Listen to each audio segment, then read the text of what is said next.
السلام عليكم ورحمة الله وبركاته. معكم الدكتور مجدي عبد الرازق، استشاري جهاز هضمي وكبد وحميات. أتشرف بوجودي معكم. النهاردة في موضوع مهم هنتكلم فيه، وهو إن في بعض الناس رفض إن هي تاخد تطعيم لقاح كورونا الصيني، سواء سينوفارم أو سينوفاك. هم ليهم وجهة نظر. تعالوا نسمع وجهة نظرهم إيه. في بعض الناس بتقول والله أنا راجل كبير في السن، وأنا ما أعرفش أحجز عن طريق النت، وملياش في الكمبيوتر أصلا. في بعض الناس قالت لا والله، انا مش حقل تجارب، انا مش فقر تجارب، انتوا بتجربوا عليا التطعيم ده وانا خايف من التجربه دي. في بعض الناس قالت ده بيوجع الايد وبيورم الايد، الحقنه بتاعته شديده. وفي ناس قالت لا والله، ده بيعمل حساسيه، ممكن يؤدي كمان لسخونيه وجسمي بيكسر. انا سمعت الناس بتقول كده اللي خدته.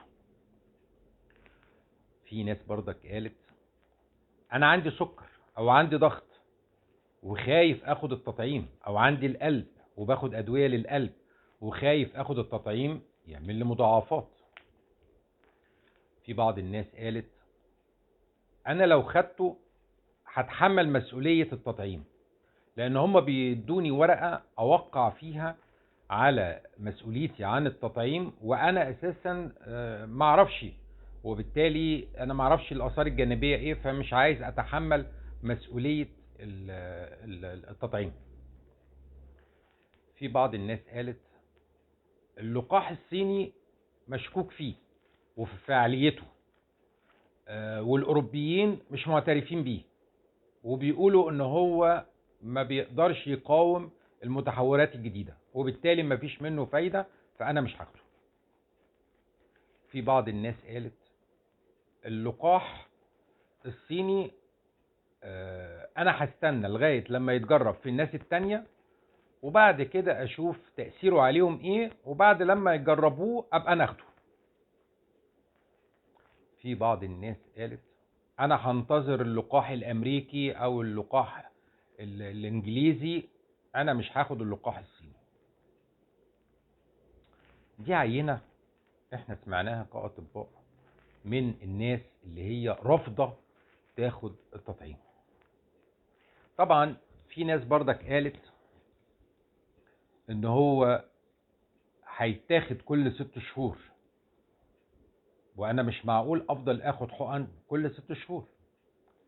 في ناس قالت ممكن يكون لي اثار في المستقبل انا معرفهاش، وبالتالي انا ما اقدرش اخده، وانا ما اعرفش ايه اللي هيحصل لي في المستقبل.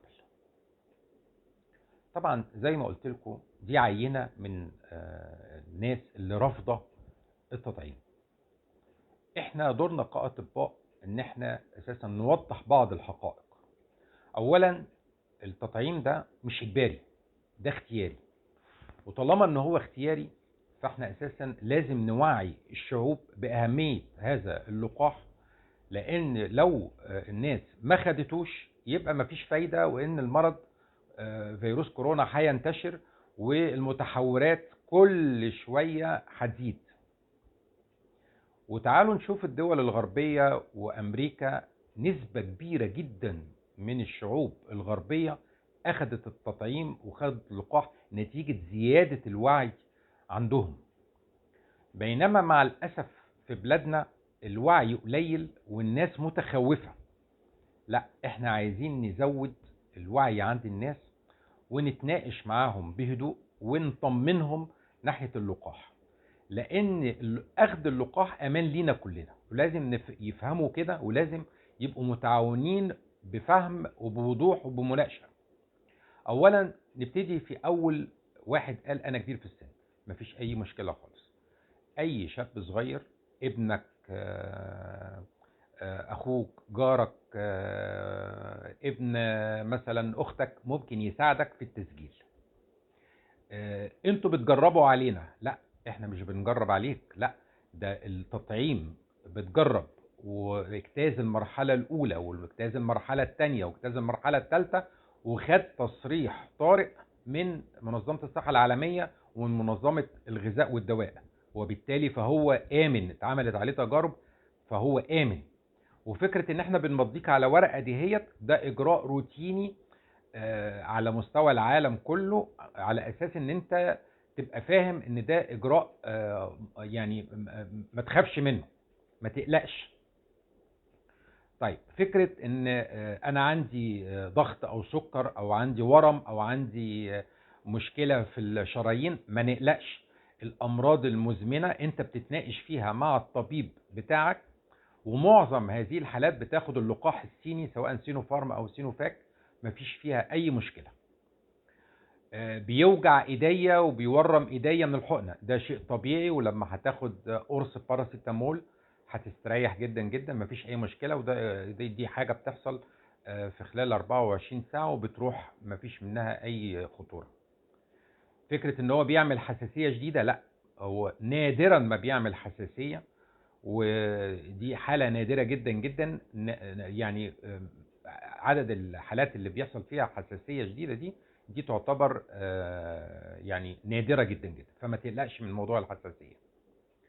حكاية ان تنتظر لغاية لما تشوف الآخرين هيعملوا ايه وتشوف نتائجه عليهم ايه.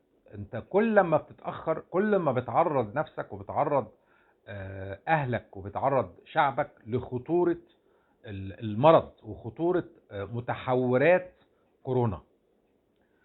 انا في انتظار تطعيم اوروبي؟ لا، هو اساسا المتوفر ليك خده في الوقت الحالي، لانك انت هتحمي نفسك في اسرع وقت ممكن. انت ما تضمنش، ممكن تجيلك كورونا بكرة او الاسبوع اللي جاي، له آثار جانبية في المستقبل. طبعا البحوث في الوقت الحالي مستمرة على التطعيمات، وخصوصا لقاح كورونا الصيني سواء سينوفارم او سينوفاك، لكن التصنيع بتاعه احنا جربناه قبل كده في التيتانوس وفيروس بيه الكبدي، مفيش منه اي خطورة خالص. هو عبارة عن فيروس ميت بنحقنه في جسم الانسان، تقوم تطلع اجسام مضادة. هذه الاجسام المضادة لما يخش فيروس كورونا الحقيقي تبتدي هي تهاجمه وتقاومه، فمفيش منه اي خطر، مفيش ان شاء الله اي اثار في المستقبل. غير فعال قدام المتحورات، لا، في الواقع هو فعال قدام المتحورات زي دلتا وزي ابسلون وزي لامدا. هو صحيح الفاعلية بتاعته اقل شوية من الكورونا العادية، لكن هو لازال فعال ولازال قادر على انه يحميك، ما يخليكش تعيا مرض خطير يخليك تدخل المستشفى او الوفاة لا قدر الله. فلغاية دلوقتي اللقاحات الصينية سواء سينوفارما او سينوفاك فعالة ضد المتحورات. بيقولوا كل 6 شهور او كل سنة هناخده، ممكن اساسا دي ممكن، لكن لسه لغاية دلوقتي احنا الابحاث جارية عشان نقدر نعرف المدة بتاعته اللي هو بيقدر يحمي فيها جسم الانسان قد ايه. لسه لم يتم تحديد هذه المدة، لكن حتى لو انت اخدت حقنة او حقنتين كل 6 شهور او كل سنة مفيش اي مشكلة، في ظل ان انت هيحصل لك حماية من مرض خطير ووباء خطير. ارجو ان احنا نكون استفدنا من الفيديو. اشكركم جزيلا، والسلام عليكم ورحمة الله وبركاته.